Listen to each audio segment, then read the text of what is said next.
May mga araw ba na paggising mo, pakiramdam mo'y nawawala ka? Alam mong may mas malayo ka pang mararating. Pero di mo alam kung paano magsisimula. Kung ikaw yan, makinig ka. 65 na ako ngayon.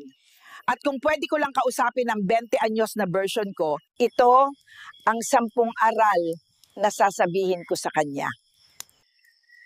Number 1, unahin ang tamang kalusugan at optimal na kondisyon ng katawan. Noon, akala ko hindi ako magkakasakit.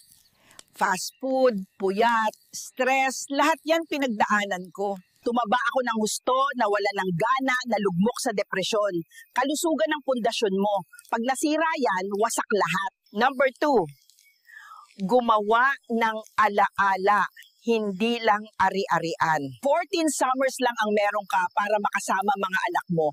Huwag mong palampasin dahil sa mga bagay na madaling kalimutan. Kapag marunong kang maghintay, mas tunay mong ma-enjoy ang tagumpay.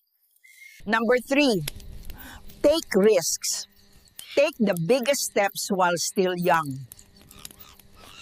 Mas madaling bumangon mula sa pagkabigo kapag may oras ka pa.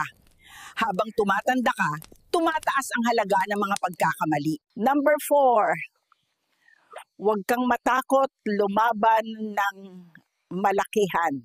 Bumagsak ang negosyo ko noon dahil takot akong mag-all-in. Hindi ang risk ang problema, kundi takot ko mismo. Number 5, hindi ka mahal ng employer mo. 28 ako noon, nagkasakit ako ng matindi para sa kumpanyang pinalitan lang ako na parang pyesa. Walang halaga ang pera kung kapalit ay katawan mo. Number 6, mag-invest habang bata pa. Index funds, paupahan, content creation, umpisahan mo habang bata ka pa. May kilala akong nagsimula sa wala, ngayon milyonaryo na. Ako, nakinig sa mga taong walang alam noon. Ayun, nauwi sa wala. Pero ang mahalaga, natuto ako at natupad ko ang mga pangarap ko. Number 7, itigil ang pag-aksaya ng pera sa mga walang kabuluhang bagay. Halimbawa, kung ikaw ay mahilig gumimik, uminom, o sumama sa mga taong wala namang naidudulot na maganda sa buhay mo, at ikaw ay gumagastos ng 3,000 kada weekend, ilang milyon yan pag tinabi mo ng 15 years? Ang mga masasamang bisyo ay nakakalason. Ang inuman, kadalasang panakip yan sa takot, kaya dapat ayusin ang ugat ng takot na nararamdaman mo, wag lang basta takpan. Number 8, hindi ikaw ang sentro ng mundo.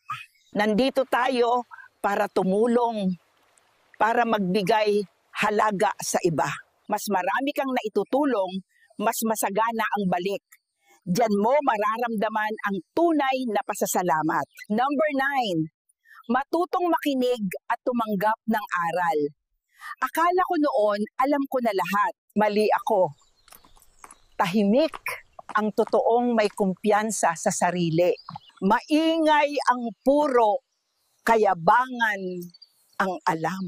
Makinig, matuto, umangat. Number 10, wala kang kailangang patunayan kahit kanino. Kung nilalait ka dahil gusto mong umasenso, hayaan mo sila. Hindi mo kailangan ng basbas nila para umangat. Sa huli, ito lang ang pinakamahalagang bagay. Matutong magpasalamat. Ang pasasalamat, ang pinakamadaling daan patungo sa wagas na kaligayahan. Huwag mo nang hintaing umabot ng 20 to 30 years bago mo ito maunawaan. Simulan mo ngayon. Lumikha ng buhay na iyong pinapangarap. At mabuhay ka ng buo.